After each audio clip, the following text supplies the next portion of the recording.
กองปราบปรามของไทยจับหนุ่มเหล่าเครือข่ายยาเสพติดข้ามชาติรายใหญ่ที่มีชื่อว่าเตทาพะซึ่งขึ้นชื่อในเรื่องการลักลอบขนส่งยาเสพติดข้ามแม่น้ำคลองในครั้งนี้สามารถยึดของกลางเป็นยาบ้าได้ล้านกว่าเม็ด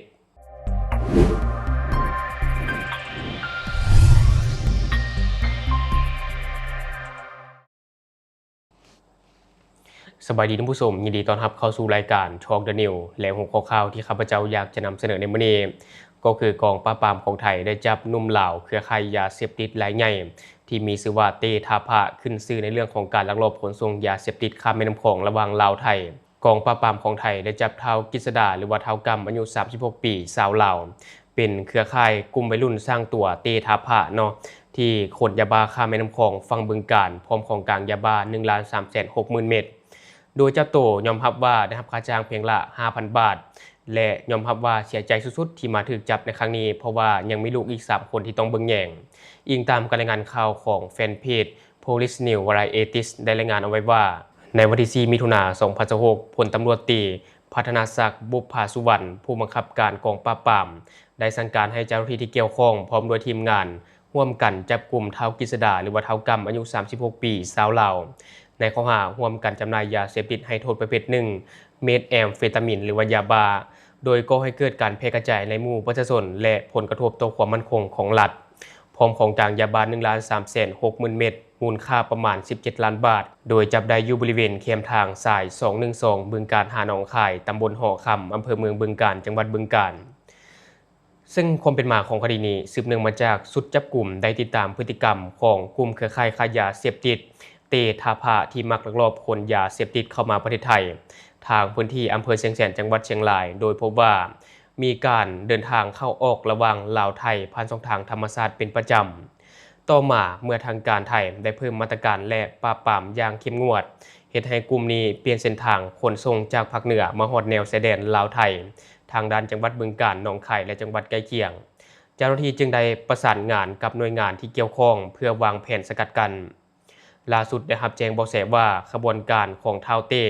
เกี่ยมจะลักลอบขนยาเสพติดเข้ามาประเทศไทยโดยใช้คนลาวลักลอบนำข้ามช่องทางธรรมชาติอยู่บริเวณชายแดนจังหวัดบึงกาฬเจ้าหน้าที่จึงได้นำกำลังเข้าไปซุ่มเฝ้าสังเกตการณ์อยู่ถึงเส้นทางสาย212บึงกาฬหาหนองคายในเวลานั้นพบรถเก๋งต้องสงสัย2คันขับวนเวียนไปมาหลายรอบก่อนจะจอดรถท่าเกียมทางในลักษณะมีพิรุธจากนั้นก็มีกลุ่มชายชะกัน 3-4 คนย่างออกมาจากป่าพร้อมทั้งแบกเป๋ายาบ้าหลายใบมาขึ้นรถเจ้าหน้าที่ที่ซุ่มเบิงอยู่จึงได้แสดงตัวเพื่อเข้ากวดคนเมื่อเห็นเจ้าหน้าที่กลุ่มผู้ต้องสงสัยก็ได้พากันแล่นหนีไปคนละทิศคนละทางแต่ว่าเจ้าหน้าที่ก็สามารถไล่จับตัวท้าวกฤษดาเอาไว้ได้พร้อมของกลางยาบ้าทั้งหมดจากการสอบสวนท้าวกฤษดาได้ให้การรับสารภาพว่าตนเองพร้อมกับหมู่ชาวลาวอีก2คนที่แล่นหนีไปได้แม้ได้รับจ้างจากท้าวน้อยซึ่งเป็นคนสัญชาติลาวให้ขนยาบ้าล็อตนี้ข้ามมาฝั่งไทยโดยได้รับค่าจ้างเพียง 5,000 บาททางนี้เจ้าตัวยังกล่าวทั้งน้ำตาว่ารู้สึกเสียใจหลายที่มาถูกจับเพราะยังมีลูกอีก3คนที่ต้องเบิ่งแย่งตอนทำอิฐคิดว่าบ่มีหยังบึ้นนึงก็น่าจะได้เงินค่าจ้างแล้วเบื้องต้นเนาะเจ้าหน้าที่ก็ได้นำตัวส่งให้กองกำกับการ4กองปราบปรามเพื่อดำเนินคดีและขยายผลติดตามจับกลุ่มผู้ที่มีส่วนเกี่ยวข้องต่อไปและนี่ก็จะเป็นการจับกลุ่มเครือข่ายค้ายาเสพติดข้ามชาติลาวไทยซึ่งในตอนนี้เจ้าหน้าที่ก็กำลังติดตามเครือข่ายใหญ่ก็คือเตทาพะเนาะและเครือข่ายนี้ก็เป็นเครือข่ายของเตทาพะเช่นกันถือว่าเป็นหลายใหญ่เลยแหละเนาะท่านผู้ชมแต่ในตอนนี้เจ้าหน้าที่ก็กำลังเร่งติดตามอยู่ซึ่งเครือข่ายค้ายาเสพติดข้ามชาติระหว่างประเทศลาวไทยมันบ่แม่นมีแต่กลุ่มเดียวท่านผู้ชมมันมีหลายกลุ่มเนาะที่ว่ายังดำเนินการลักลอบขนส่งกันอยู่ในปัจจุบันแต่ว่าอย่างที่ฮู้นั่นแหละเนาะมีทั้งรอดแดถูกจับแดแต่ว่ารวมๆแล้วถือว่ามีการขนส่งกันเกือบทุกมื้อเลยก็ว่าได้มันแทบจะเป็นข่าวรายวันเลยท่านผู้ชมแต่ว่าอะไรก็ตามเนาะขอเป็นกำลังใจให้กับเจ้าหน้าที่ทุกๆคนในการปฏิบัติหน้าที่และวันนี้ทางรายการจะพาท่านผู้ชมมาติดตามอีกหนึ่งข่าวเจ้าหน้าที่ของลาวนี่นะได้จับกลุ่มชาวจีน2คนที่โลดทุบแบนรถใหญ่ของประชาชนอยู่เขตนครหลวงเวียงจันทน์อิงตามการรายงานข่าวของแฟนเพจกลุ่มสื่อมวลชนปกสได้รายงานให้รู้ว่าในวันที่11พฤษภาคม2026เวลา 17:56 น.หากเวลา 19:27 น.เจ้าหน้าที่วิสาสะเฉพาะปกสเมืองศรีโคตะบองนครหลวงเวียงจันทน์ได้แก้ไขเป้าหมายทุบแบนรถใหญ่อยู่โรงแรมเตาโฮมจิตจำกัดและโรงแรมโยเยตั้งอยู่บ้านอุบมุงเขตสังเจียงเมืองศรีโคตะบองนครหลวงเวียงจันทน์สามารถจับกลุ่มเป้าหมายได้จำนวน2คนคือ เท้าจางหญิงอายุ 42 ปีอาชีพกรรมกรเชื้อชาติสัญชาติจีนปัจจุบันพักเสาอยู่บ้านอุบหมุงโฮงแฮมโฮมจีนจำกัดเขตสังเจียงเมืองสีโคตะบองนครหลวงเวียงจันทร์คนที่2เท้าหยางจือปิงอายุ 41 ปีอาชีพกรรมกรเชื้อชาติสัญชาติจีนปัจจุบันพักเสาอยู่บ้านอุบหมุงโฮงแฮมโยยีเขตสังเจียงเมืองสีโคตะบองนครหลวงเวียงจันทร์พร้อมวัตถุเครื่องของกลางคือตัวระบิดจุ่ม1อันหินเพชรตัดแก้ว1อันและพาหนะนำใส่ก่อเหตุรถจักรไฟฟ้าจำนวน1คันผ่านการสืบสวนสอบสวนเท้าจางหญิงและเท้าหยางจือปิงยอมรับสารภาพต่อกับเจ้าหน้าที่ว่าในครั้งวันที่ 30 เมษายน 2026 เวลา 21:30 น.พวกผู้เกี่ยวทั้งสองได้นำใส่รถจักรไฟฟ้าสีขาวซ่อนกันเคลื่อนไหวถูกแบนรถใหญ่ยี่ห้อโตโยต้าป้ายทะเบียน 6188 กำแพงนครจอดอยู่แคมทางหน้าวัดองค์ตือเมืองจันทบุรีนครหลวงเวียงจันทร์ได้เครื่องของกลางมีคือเงินบาทจำนวน 10,000 บาทเงินกีบ4ล้านกีบเงินหยวน300หยวนโทรศัพท์มือถือสีดำ1หน่วยเอกสารจำนวนหนึ่งในครั้งวันที่4พฤษภาคม 2026 เท้าหยางจือปิงเวลา 22:30 น.ได้นำใช้รถไฟฟ้าสีขาวไปถูกแวนรถใหญ่บอจืนยี่ห้อที่จอดอยู่บ้านอากาศเมืองสีโคตะบองนครหลวงเวียงจันทร์ได้เครื่องของกลางมีคือกระเป๋าโน้ตบุ๊กพร้อมอุปกรณ์โน้ตบุ๊ก2หน่วยกระเป๋าสะพายยี่ห้อ CK 1หน่วยเงินบาท 19,300 บาทเงินดอลลาร์370ดอลลาร์เงินกีบ 100,000 กีบใส่คอคำ1สลึง1เส้นคำแท่ง2บาทพระเครื่อง3องค์โทรศัพท์ยี่ห้อหัวเว่ย1หน่วยและเครื่องอีกจำนวนหนึ่งในครั้งวันที่ 8 พฤษภาคม 2026 เวลา 21:30 น.เท้าจางหญิงและเท้าหยางจือปิงได้นำใส่รถจักรไฟฟ้าสีขาว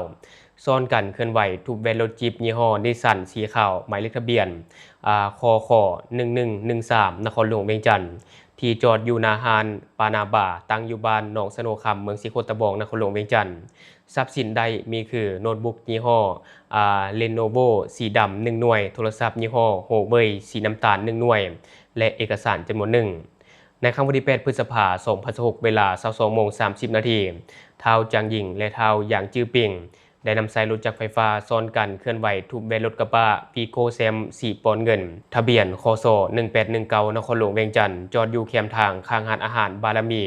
ตั้งอยู่บ้านฮัสดีเมืองจันทบุรีนครหลวงเวียงจันทร์ทรัพย์สินใดมีคือกระเป๋าสีดำ1หน่วยเงิน 100,000 กีบโทรศัพท์มือถือ1หน่วยในครั้งวันที่ 10 พฤษภาคม 2026 เวลา 22:15 น.เท้าจางหญิงและเท้าหยางจือปิงได้นำใส่รถจักรไฟฟ้าสีขาวซ้อนกันเคลื่อนไหวถูกแบนรถจิบยี่ห้อโตโยต้าแลนด์ครูเซอร์สีขาวป้ายทะเบียน 2555 กำแพงนครในวันเดียวกันก็ได้ก่อเหตุถูกแบนรถจิบยี่ห้อโตโยต้าปราโดสีขาวป้ายทะเบียนหอลอ3699กำแพงนครที่จอดเลียนกันอยู่แคมทางเตซองข้างปั๊มน้ำมันพลัสตั้งอยู่บ้านนาคำเมืองสีโคตะบองนครหลวงเวียงจันทร์บ่ได้เครื่องหยังมีแต่แว่นหลังรถทั้ง2คันแตกสำหรับวัตถุเครื่องของกลางเก็บคืนมาได้และก็เครื่องนำใช้ก่อเหตุมีคือรถจักรไฟฟ้าสีขาว1คันหมวกกันกระทบ2หน่วยเสื้อส่งเกือบหมวกมีตัดแก้วหัวสีสแตนเลสดำจับสีบัวจำนวน1อันสายไฟสีดำ1อันวัตถุเครื่องของกลางเก็บกู้คืนมาได้มีโน้ตบุ๊กยี่ห้อ Lenovo สีดำ1หน่วยโทรศัพท์ยี่ห้อ Huawei สีน้ำตาล1หน่วยและเอกสารจำนวนหนึ่งต่อกับเป้าหมายดังกล่าวปัจจุบันเจ้าหน้าที่วิสาเฉพาะปกสเมืองสีโคตะบองได้นำตัวพวกผู้เกี่ยวไปดำเนินคดีตามระเบียบกฎหมายและที่ผ่านไปก็จะเป็นในข่าวที่ทางรายการเก็บมาฝากท่านผู้ชมในมื้อนี้เนาะอันนี้ถือว่าเป็นปรากฏการณ์ยอดทออีกอย่างหนึ่งที่มันเกิดขึ้นในสังคมเราแต่ว่าเจ้าหน้าที่ก็ได้มีการปราบปรามไปแล้วถือว่าเป็นเรื่องที่น่าสมเสยเนาะทุกคนมีความคิดเห็นอะไรกับข่าวนี้ก็อย่าลืมเนาะฝากไว้ภายใต้คอมเมนต์ของเราแล้วทางรายการจะเข้าไปอ่านและก็ตอบแลกเปลี่ยนประสบการณ์นำกันอย่าลืมสนับสนุนกันโดยการกดติดตามช่องขอขอบใจ